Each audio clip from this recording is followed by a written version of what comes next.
எங்கள் தினசரி அப்பம்.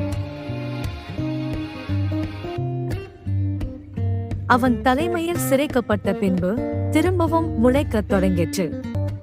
நியாயாதிபதிகள் 16ஆம் அதிகாரம் 22ஆம் வசனம்.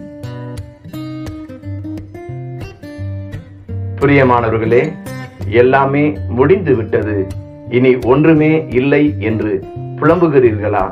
கர்த்தருடைய வார்த்தை சொல்லப்பட்டுள்ளது, திரும்பவும் முளைக்கத் தொடங்கிற்று.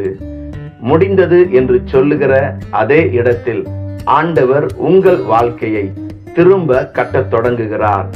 நீங்கள் அவருடைய வல்லமையுள்ள கரத்தை காணப்போகிறீர்கள். கர்த்தருடைய கரம் அதை செய்தது என்றும், இஸ்ரவேலின் பரிசுத்தர் அதை படைத்தார் என்றும் மக்கள் யாவரும் கண்டு உணர்ந்து புரிந்து கொள்ள தொடங்குவார்கள். பிரியமானவர்களே, உங்கள் வாழ்வில் ஆசீர்வாதம் தொடங்க போகிறது. உங்கள் வாழ்வில் வெற்றி தொடங்க போகிறது. உங்கள் வாழ்வில் சந்தோஷம் தொடங்க போகிறது என்று விசுவாசியுங்கள். அப்பொழுது மகிமையானவளை காண்பீர்கள். ஆமேன்.